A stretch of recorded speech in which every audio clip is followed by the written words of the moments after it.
broers en susters, ek hoop en vertrou, dit gaan goed met iedereen en elkeen van julle.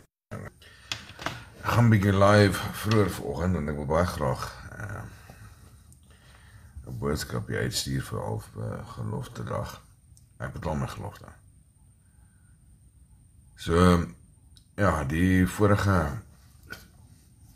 boodskap wat ek uitgestuur is, wanneer tree Vader in 'n verbond met mense, so dit was al klaar op YouTube gelaai.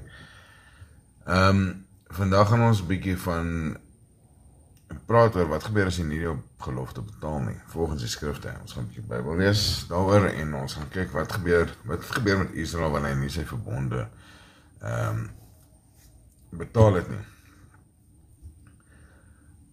En hoe vergelyk dit dan met Israel, of met die boerevolk, en so kan ons dan dit gaan vergelyk. So, vandag se braaitjie gaan oor betaal die gelofte. Wanneer die beskerming verwyder word van die verbond, so nou nog hierdie notification afsit hier so, en dat gaan hy vir my klaar die altyd. Wanneer die beskerming verwyder word, verbond, gehoorsaamheid en die getuienis van geskiedenis. Die regter se hof word geopen. Ons staan vandag nie voor 'n gewone lering of 'n kerkbijeenkoms nie, ons staan in 'n hof. Nie in 'n menslike hof nie, maar die verbondshof van Jahwe. In hierdie hof word sake nie op gevoel, simpatie of politieke redenasie beslis nie, maar op die wet, die Torah, getuienis en geskiedenis. Die profete van die skrif was nooit motiveringssprekers of godsdiensvermaakters nie. Hulle was verbondsaanklaers gewees. Hulle het vir Jakob en vir Israel gewys op hulle sondes, hulle verbondsverbreking. Hulle het die volk opgeroep, die wet opgemaak, die geskiedenis herroep en die vonnis aangekondig. Micha 6 vers 2, want Jahwe het jou regs geding met sy volk en wil met Israel se strafgerig gehou. Hierdie studie tree dus doelbewus binne daardie selfde hof. Ons staan voor die hof vandag en ons kyk hoe word die boerevolk aangekla en wat se kondisie sit hy vandag. Ek het my notifications afsit. Ek kry nou notifications van die hele wêreld.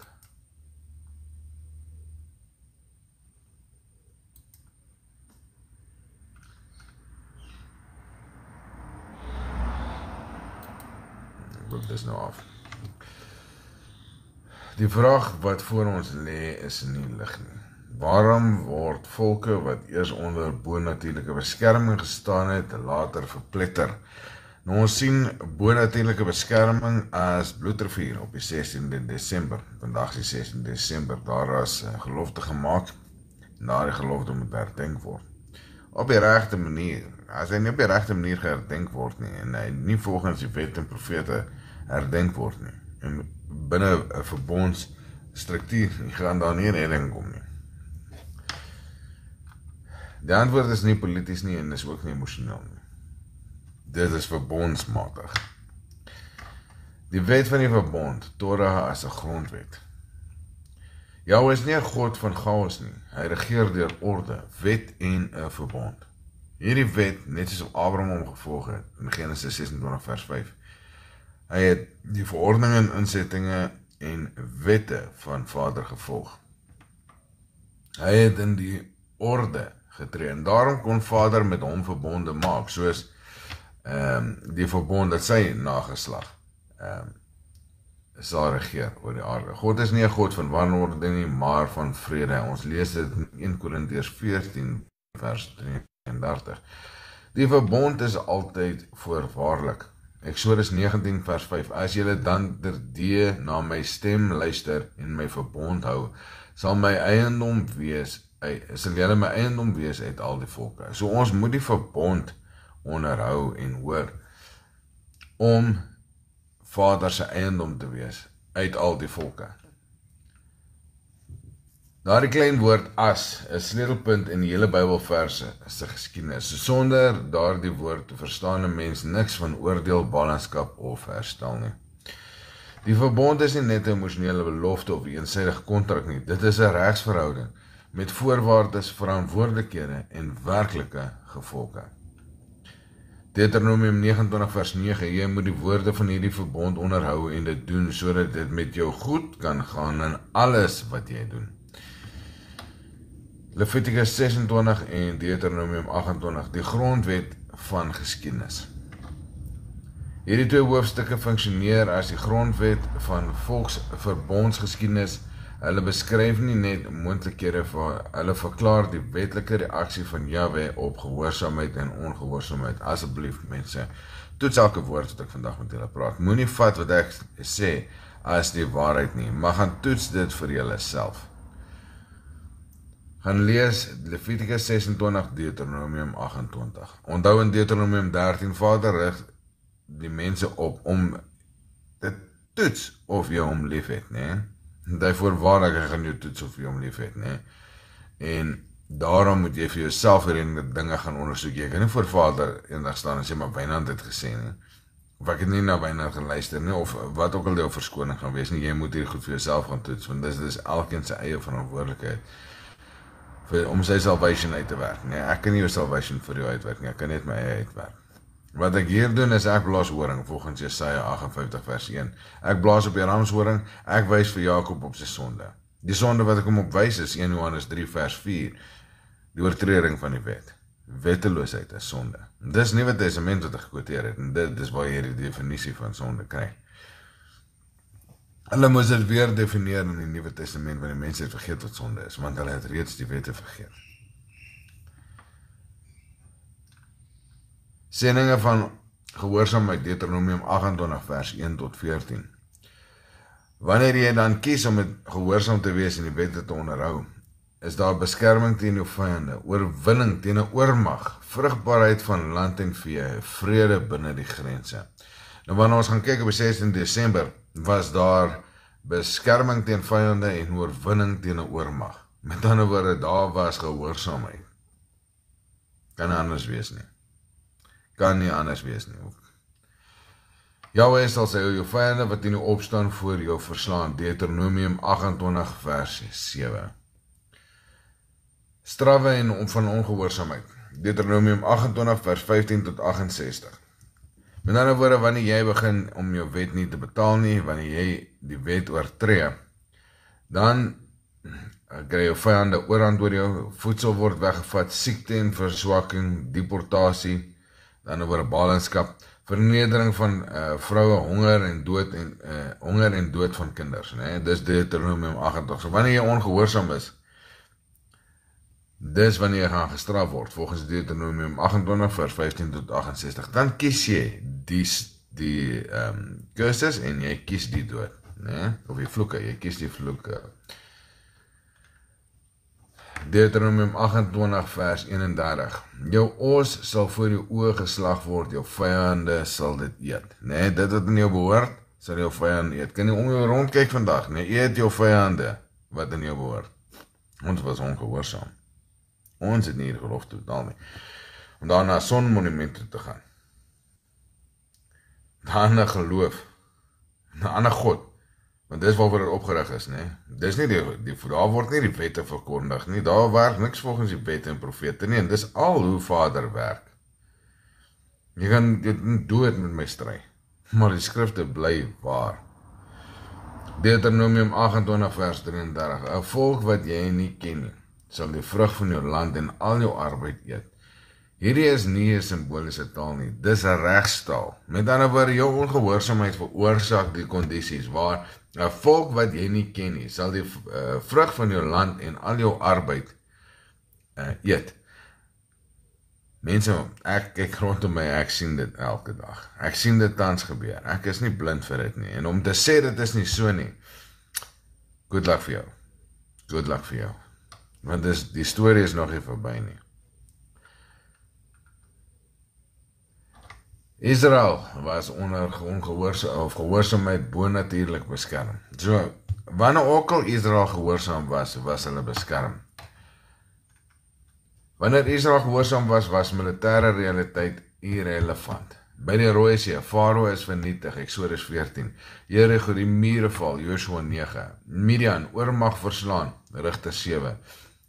Assyria, teruggedryf sonder 'n swaard, Jesaja 37 vers 36. So gehoorsaamheid gee jou die oormag, want Vader veg vir Israel deur Israel. Hoe sou 1000 jaag as hulle rots hulle nie verkoop het nie? Deuteronomium 32 vers 30. Luister. Israel is bekend dat 1000 sal jaag. Maar hierso in Deuteronomium 32 vers 30, luister ons, as jy ongehoorsaam is, hoe sou 1000 jaag as hulle rots hulle nie verkoop het nie? Israel onder gehoorsaamheid, beskerming onttrek. Deur die Torah verlaat is, het die wet begin werk. Nie Satan nie, nie toeval nie. Dit is nie die duiwel wat jou lewe vir jou moeilik maak, nie so fucking ongehoorsaamheid.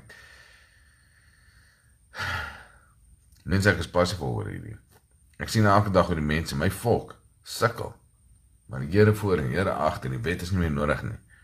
Maar hulle ouan sukkel, hulle ouan die nie meer vastloop en dink die resultaat gaan verander. Word wakker. Draai terug na jou Vader. Die voorouers was daar. Hulle het net die geskiedenis herskryf, want ons het die oorlog verloor, weens ons ongehoorsaamheid. En lees weer, toe die Torah verlaat is, toe die wet verlaat is, het die wet begin werk. Met ander woorde, nie Satan nie, nie toeval nie, die straffe van Deuteronomium 28 vanaf vers 15 tot 68 het begin uitvloei, want jy kies mos die dood, jy kies mos die vloek, want jy is mos ongehoorsaam. Ek sal julle stede pyn oopmaak, Levitikus 26 vers 31, en jy sien hoe wig die wet werk. Gaan ry deur jou stad, hoe lyk jy? My stad lyk so pyn oop. Het is 'n plek waar ek geloop het as 'n kind, ek was 10 jaar oud toe ek deur die stad geloop het, was mooi, was skoon. Ek wil nou sluit ek my deure, ek wil in sekere strate nie eens afry nie. En die geboue is verwoes, papierhoope en gemors lê oral. Ek sal julle stede 'n pyn oopmaak. Ja, ek het baie pyn. Nou is 'n hoop pyn, as ek deur daai freaking stad van my ry. Tragies, mense, tragies, draai terug. Honger en belering, 2 Konings 6 vers 28 tot 29, gaan lees dit vir jouself. Kinders geëet tydens, hulle het kinders geëet tydens die belering. Klaagliedere 4 vers 4, kinders versmag van dors, nee? Ek sal die straf van brood verbreek, Levitikus 26 vers 26, Vader gaan nie verskaf as jy ongehoorsaam is nie, hy gaan nie vir jou beskerm as jy ongehoorsaam is nie.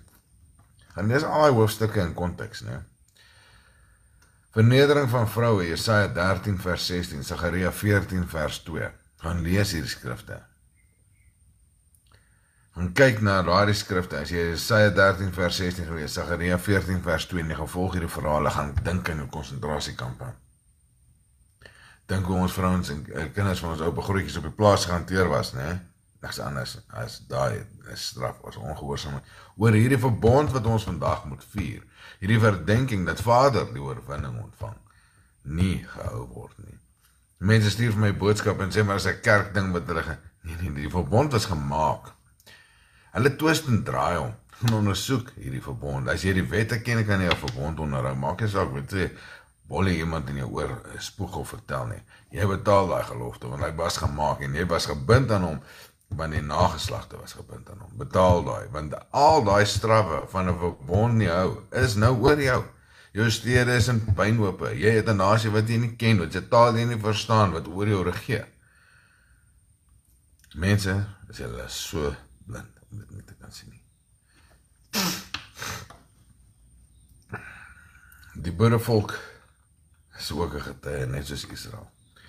Die tweede historiese getuie word geroep, nie om Israel te vervang nie, want hulle was Israel self gewees. Selfs in die boere aantekeninge, en ons het nou die dag hieroor gepraat, was daar aantekeninge gemaak, ek dink dis die laaste live video op my YouTube channel, aantekeninge gemaak in die Engelse geskrifte waar hulle ons vergelyk het met Israel.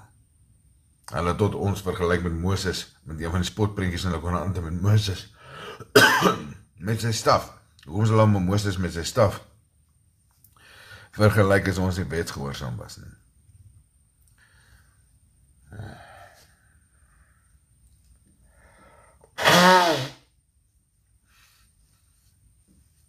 By Bloedrivier was 'n verbond gemaak.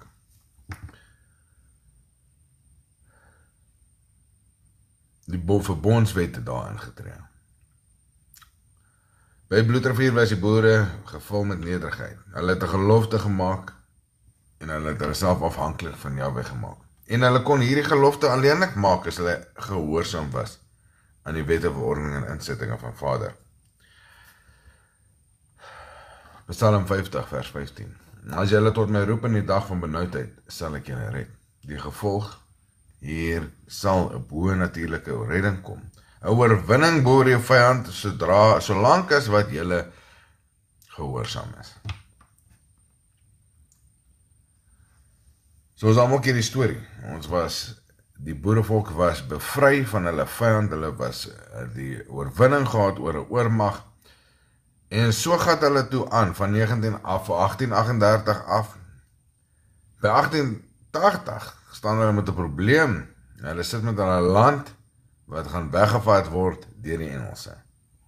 Die Engelse het voor hulle voordeur opgedag en sê, hier is ons nou. Julle betaal nie hulle verbond nie. Dit is nie wat die Engelse gesê het, maar dit is wat gebeur as jy nie daai verbond betaal nie. So hier het almal nou teruggegaan na Paardekraal toe, op die 13de Desember. En hulle sê, ons weet presies wat hier verkeerd gegaan het, want hulle was wetsgehoorsaam, hulle het afvallig geraak, so hulle weet presies wat aangaan. Ons moet hierdie verbond herneem. Ons moet weer terugkeer na die ou weë. Ons moet onthou wat ons voorouers gedoen het. Hoekom dink jy gaan herneem hulle die verbond? Want hulle weet, hulle ken die wette. Hulle weet wat die wette sê. Hulle is pligsgetrou aan die wette gewees. Hulle het dit vergeet en daarvan wegbeweeg. Daarom weet hulle die Engelse het voor hulle deurgekom. Daarom gaan 6000 van hulle pak hulle klippies op 'n stapel, net soos die Israeliete altyd gedoen het, en hulle gaan bekeer hulle terug in die verbond in, terug in die wette, verordeninge en insettinge. Hulle gee erkenning en 2 Kronieke 7 vers 14. As my volk hulle verootmoedig, sal ek hulle land genees. 4 aanslagte, 2 maande, en die Engelse is verdryf. 4 aanslagte, 2 maande, en die Engelse is verdryf. Dis 'n oormag teen die boere.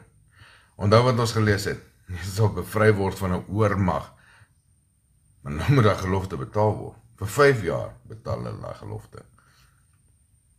Onthou hulle op.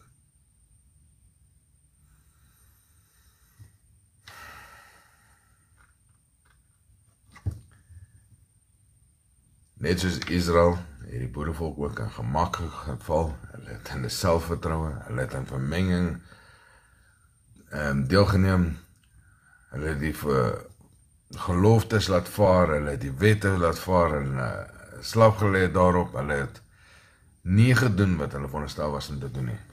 Vader stuur hy selfde vyand terug. Nie ander een nie, daai selfde ene wat hy hulle die oorwinning oorgegee het. Kom klop aan die deur. Prediker 5 vers 3 tot 4. Wanneer jy 'n gelofte aan God doen, stel dit nie uit om dit te betaal nie. Ek lees dit weer. Wanneer jy 'n gelofte aan God doen, stel dit nie uit om te betaal nie. Betaal dit, en dis waaroor vandag gaan. Ek betaal daai gelofte. Nou gaan ek sit en my kinders educate oor hierdie, en ek gaan hulle leer van die betaling van geloftes. Ons gaan na Deuteronomium 28 en ons gaan lees daarso van die skroeigrondbeleid, nee? Hulle sal jou land verteer, Deuteronomium 28 vers 51. Dis plase verbrand.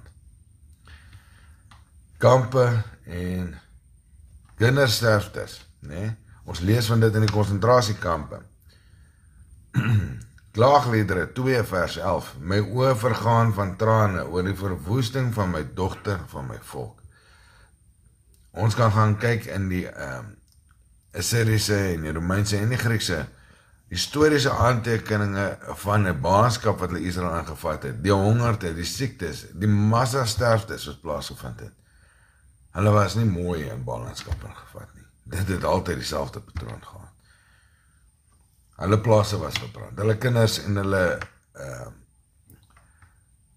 vrouens was in kampe gegooi, verkrag en te kere gaan. Al hierdie goeders het gebeur wanneer Israel in ballingskap ingevat. Gaan kyk na jou historiese archives. Hosea 4 vers 6, omdat jy my bond vergeet het en my wet vergeet het jy nie kennis nie. Jy het alleen 'n kennis wanneer jy die verbod onthou en wanneer jy die wet onderhou. As jy daai twee nie onderhou nie, het jy nie kennis nie. Volgens die Bybel, volgens die skrif. Hier is die moeilikste waarheid. Amos 3 vers 2. Net julle het ek geken. Daarom sal ek julle straf. Ons is straf omdat Vader ons ken. En hy kan ons alleen ken as ons Israel is. Hy ken geen ander volk nie. Want hy het net een vir hom uitgekies. Vandag is nie 'n les oor die Gentiles nie. Daar is baie video's wat gemaak het oor dit. Gaan kyk gerus. Ongelukkig nie moet sit 2-3 ure. Want dis so lank die video's is. Waarom Jahwe oordeel?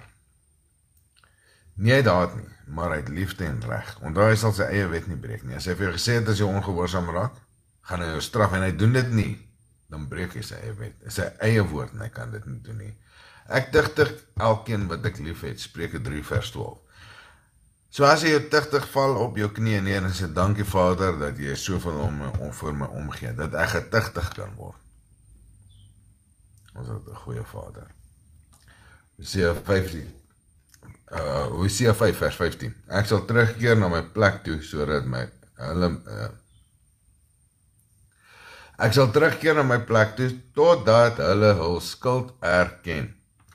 Jy sê, Vader, hy gaan nie na jou toe kom, as jy nie na hom toe kom, as jy nie bekeer nie, as jy jou nie verneder nie, as jy nie berou het oor jou sondes nie. Jy moet terugkeer. Onthou sonde is 1 Johannes 3 vers 4, is oortreding van die wet, is wetteloosheid, nee. So as jy teen die wet oortree, dan pleeg jy sonde. En ek lees vir julle, of die verwysings uit die Nuwe Testament, nie die Ou Testament nie. So jy kan nie vir my sê, dit is Ou Testamenties nie. Want dit 1 Johannes 3 vers 4 is in die Nuwe Testament.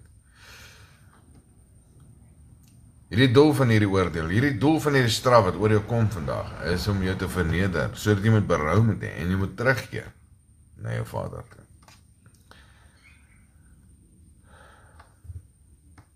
Ons generasie sit voor die hof vandag. Joshua 24 vers 15. Kies dan vandag wie julle wil dien. Hierdie was nog altyd 'n keuse. Jy was nog nooit geforseer om die wil te volg nie. Wat is die wil van Vader? Kom ons gaan lees dit. Ek gaan dit lees uit die Bybel. Ek het my meeste omgegooi. Gaan na Deuteronomium 6 vers 25 toe.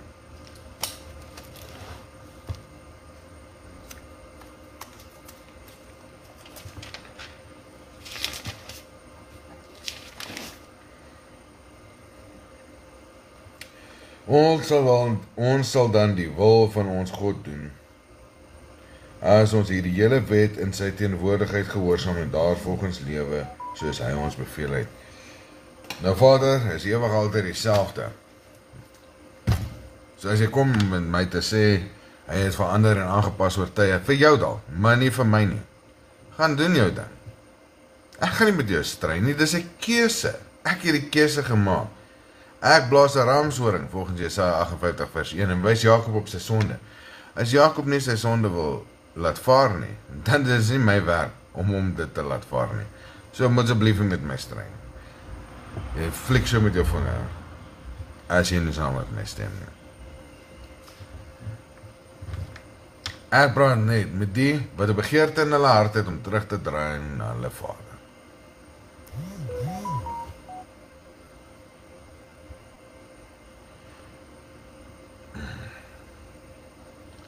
Kies dan vandag wie julle wil dien. Joshua 24 vers 15. As jy die wil van jou Vader wil doen, ons het dit nou net gelees in Deuteronomium 6 vers 25.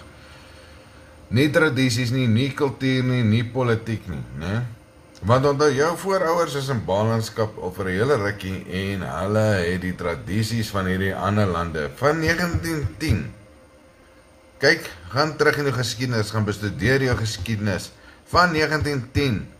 Het al die goed wat ons vandag doen in ons land terugkom. Ons het dit nie voor die tyd gevier nie.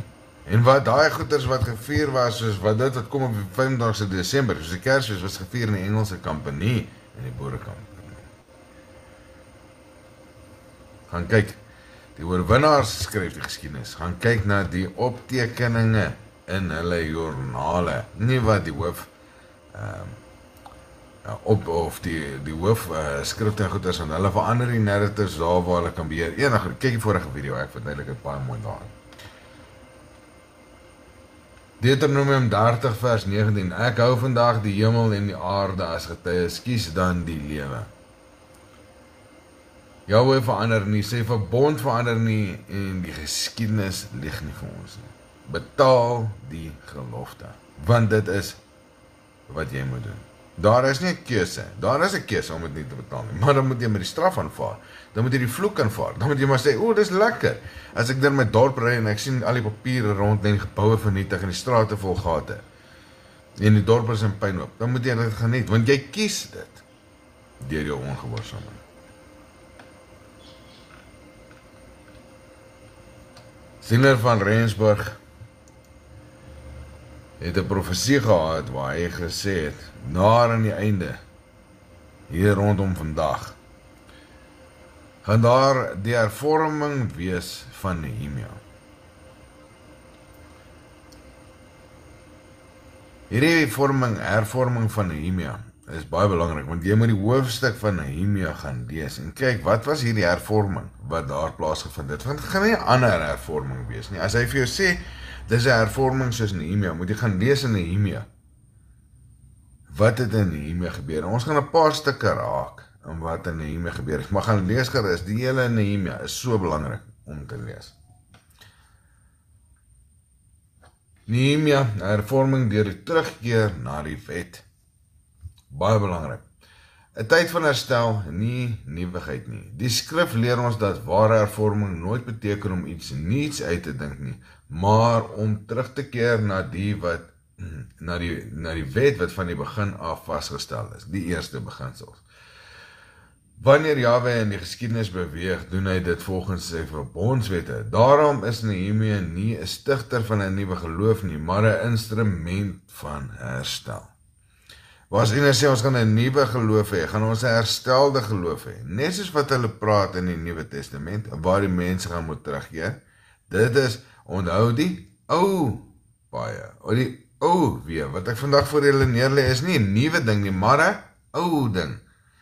Die wat julle skrifte ken, gaan weet, dit is skrifte wat ek quoteer daar. Nehemia se tyd was 'n tyd na oordeel, na ballingskap. Hulle was reeds in ballingskap, na vernedering, presies soos Daniel dit verstaan het. Daniel 9 vers 5. Ons het gesondig en onreg gedoen. Ons het nie geluister na die knegte en die profete nie. Dis wanneer Israel gestraf word. As jy vandag swaar kry, dis jou straf weens ongehoorsaamheid. Bekeer, draai om. Ons land kan eers herstel word wanneer ons eenparig saam glo. Nie saam staan nie. Glo in ons hemelse Vader. Wanneer ons eenparig hom dien volgens die wet, dan is saamstaan nie eens 'n vraagteken nie. Dan is daar nie eens 'n kwessie nie, maar dan bestaan broederliefde. Want jy kan broederlike liefde volgens Levitikus 19 vers 18 alleenlik hê wanneer jy gehoorsaam is aan die wet. Daarom kan ons nie saamstaan nie, want daar is soveel wetteloosheid. Maar die wat in wet saamstaan, ons het nie 'n probleem om saam te staan nie. Ons staan saam. Hierdie studie wys hoe Nehemia se hervorming 'n direkte reaksie was op die verbondsoortreding en hoe dieselfde patroon vandag geld, né?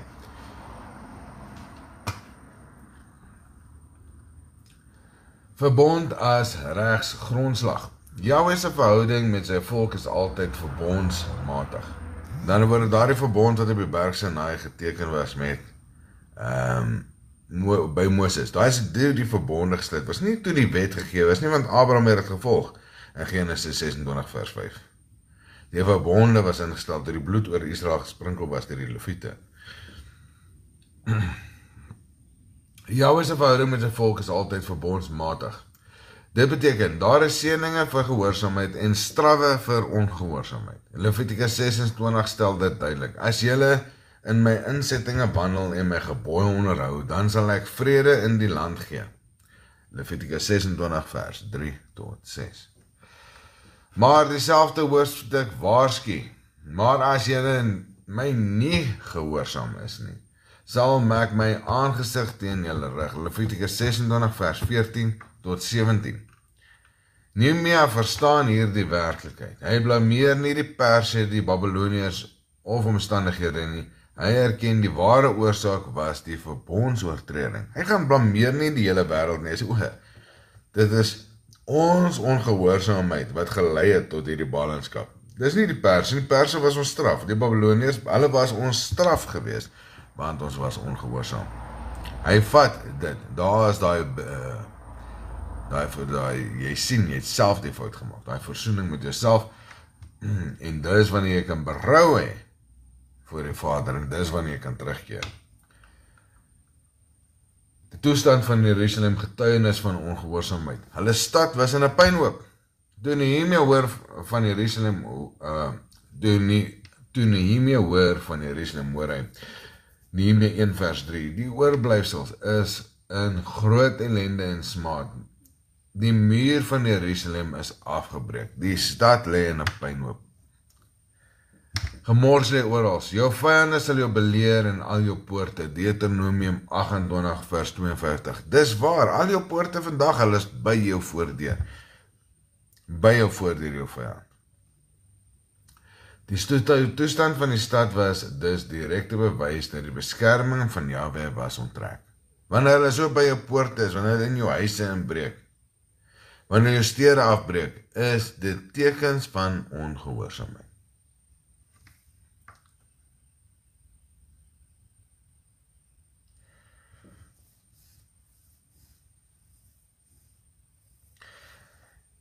Leon, ek sien wat jy skryf daar. Ek lees nie sommer die comments nie, ek het net daar so die woord gelofte en Sabbat het geval. Ek behandel dit ook as 'n Sabbat, want vir my is dit die enigste manier om apart te stel, daardie dag, want dit is vir my Vader, en ek heilig het vir my Vader daardie dag, daarom sal ek geen werk op dit verrig nie, en ek sal met my kinders bespreek en leer, dat die oorwinning aan Jahwe behoort, want dis wat hy gedoen het, en daardie oorwinning behoort aanleenlik aan Jahwe, as jy die gehoorsaam is aan hom, as jy gehoorsaam is aan sy wil, volgens Deuteronomium 6 vers 25. Nehemia se reaksie, belydenis, dis niks politiek nie. Nehemia se eerste aksie was nie om planne te maak nie, maar om te vas en te bid. Met ander woorde, daai berou en terugkeer.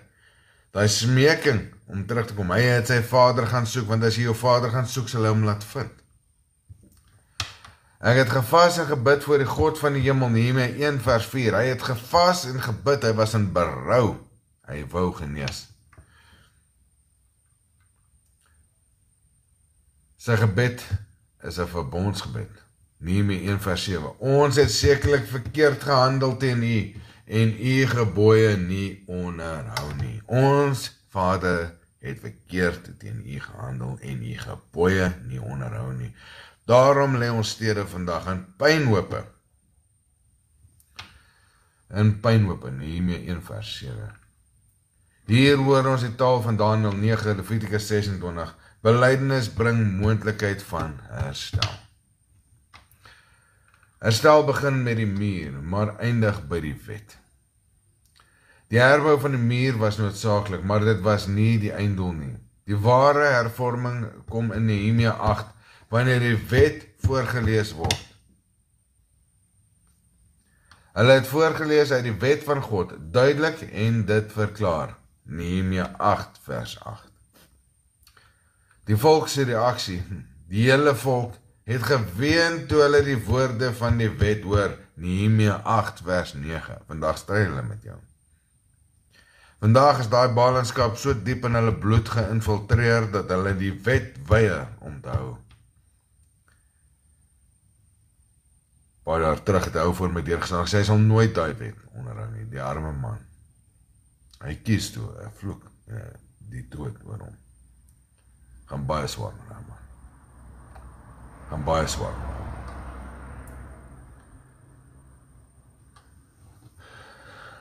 Die Sabbat as 'n toetssteen, een van die grootste sondes was die Sabbat skenking. Waar was jy Saterdag? Het jy gaan inkopies doen? Jy kan nie die verbond vandag hou en jy hou nie die ander verbonde met Vader met jou gemaak het, nie. Dan kan ons na Jakobus toe gaan, as jy die een breek, breek jy almal. Jy kan nie kies wat jy hou nie, dis waaroor dit gaan, dis wat Jakobus van praat. Jy kan nie die een kies en die ander, of wat jou pas en die ander nie doen nie, die Sabbat is die 7de dag. Gaan kyk op jou kalender, wat is die 7de dag? Wat is die eerste dag? Sondag is die eerste dag, 7de dag gemerk, Saterdag. Hierdie is in my enelse mens, gaan ondersoek hierdie dinge, gaan kyk na dit. Ek het my salvation uitgewerk, die wat my getuienis gehoor het, ek gaan nie skuif nie.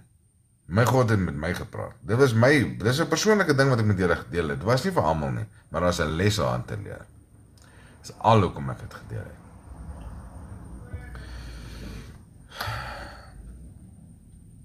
Nehemia 13 vers 18, ons het ons vaders nie juis hieroor gesondig nie, het ons vaders nie juis hierdie verbonde gebreek, sodat ons God al hierdie onheil gebring het nie, sodat ons sit waar ons sit vandag weens die jarelang wat ons die verbond oortree was.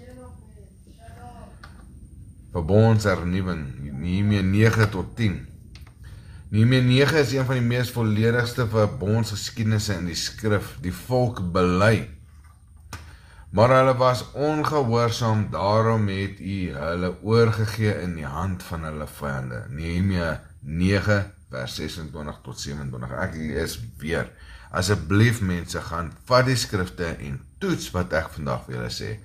Maar hulle was ongehoorsaam, daarom het die hulle oorgegee in die hand van hulle vyande. Nehemia 9 vers 26 tot 27.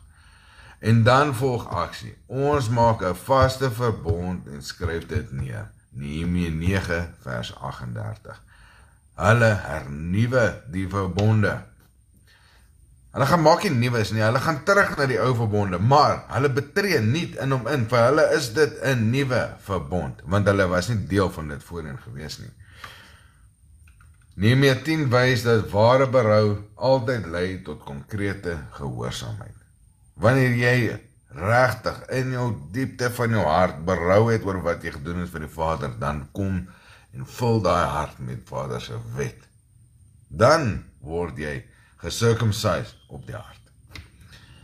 Dan kan jy begin om te leef volgens die wil van Vader. Soos in Nehemia se tyd en vandag se tyd, ons gaan 'n parallel trek. Soos in Nehemia se tyd, oorblyfsel, gebroke mure, vergete wet, vermenging. Deuteronomium 30 voorspel herstel. As jy terugkeer na Jahwe, dan sal hy jou lot verander. Nehemia het teruggekeer, en hulle sondes agtergelos. Deuteronomium 30 vers 2 tot 3. Hierdie hervorming is nie nuut nie, dis oud. Israel het oor en oor deur dit gegaan. Dit wat vandag met ons gebeur is nie 'n nuwe ding nie. Ons bekeer weer soos hulle het. Daardie bekering wat Johannes gedoop het en hulle bekeer het, was terug na die wette van Vader. Nehemia roep nie tot emosie nie, maar tot gehoorsaamheid. Die keuse bly dieselfde en ek sê vandag vir julle, dit is 'n keuse. Moenie met my stry nie, maak jy jou keuse. Ek sê net vir jou, daar is 'n keuse. Jy kies die wet of jy kies die wetteloosheid. Dis die enigste twee keuses wat jy het. Jy kan nie halwe wet kies nie. Lou gaan uitgespoeg word. Onthou dit. Nehemia, kies dan die lewe. Deuteronomium 30 vers 19. Kies die lewe. Kies die seën. Ware hervorming begin nie in strukture nie, maar aan die onderwerping aan die wet van Jahwe. Boervolk. Ware hervorming begin nie in strukture nie, maar onderwerping aan die wet van God. Hou op sê ons sal self. Ja, ons sal self Dis 'n leerling, jy vier dan jou verjaarsdag ook. Jy maak jouself een keer per jaar.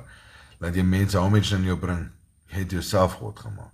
Ons, wat hervorm het, vertrou net op die Vader. Ons weet ons stede gaan in pynhope lê, as ons ongehoorsaam is. Maar as ons gehoorsaam is, gaan alles voor ons goed gaan.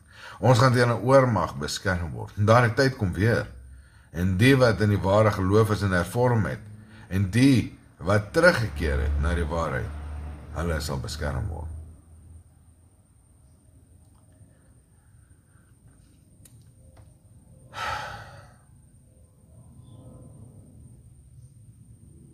Prys Jahwe. En alle eer aan hom by die oorwinning van Bloedrivier, waar hy ons in oormag beskerm het. Waar hy ons die oorhand teenoor ons vyande gegee het, dat geen van sy volk gesneuwel het nie. En die vyande het groot nommers gesneuwel. Die ware getuienis daar behoort aan Vader gee oorwinning. Vader is die een wat die oorwinning is, nie die boer nie. Die boer kan niks doen sonder die Vader nie. Die Zulus getuig dat hulle het op die Drakensberge die engele sien staan. Ek hoop julle wys vir julle kinders die gelofte dag dokumentêr. Dat hulle kan sien wat is ware redding van God. Maar daai redding kom net deur gehoorsaamheid. En ek hoop hierdie boodskap vind julle goed vandag.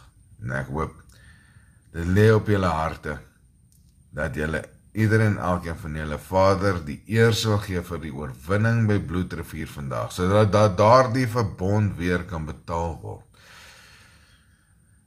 Ek vier dit as 'n Sabbat, want vir my stel ek die dag apart. Ek wil my Vader die herinnering aan 'n oorwinning gee, ja, ek vier dit as 'n Sabbat. Ek sê nie die gelofte op nie, ek doen wat die gelofte my verplig om te doen, en dit is gee die eer aan die Vader, en ek leer dit vir my kinders. Om die gelofte op te sê en ongehoorsaamheid rond te loop, help niks. Draai terug na die wette, word gehoorsaam. Berou jou sondes, Jakob. Laat daardie hervorming van Nehemia begin deur die terugkeer na wette, sodat ons stede wat in pynhope is, nee, weer omgedraai, weer herbou kan word. Ek hoop die boodskap vind julle goed. Mag julle geseënde herdenkingsdag hê. Mag Vader al die eer ontvang vandag. Mag hy honderde gebede van gehoorsaames hoor, wat hom die eer gee van die 16de Desember 1838, waar hy oorwinning gegee het vir die boerevolk. Wat gehoorsaam was aan sy wette, gebooie en insettinge, anders sou hy nooit 'n verbond met hulle gemaak het. Maar weens hulle verbondsverbreking, weens hulle ongehoorsaamheid, was hulle oorgegee aan hulle vyand, ballingskap. En daai einste vyand wat hulle paardekraal weer teruggekeer het na die verbond toe, daai einste vyand wat hulle teen beskerm was, het teruggekom, toe hulle die verbond verbreek het. Die einste vyand wat ons voorgestaan het in 1838, vandag regeer oor ons. Maar boerevolk nie slaap nie, word wakker. Prys die Vader, prys Jahwe, prys sy gebooie en prys sy wet. Mag dit elkeen van julle se lewe verryk. Halleluja.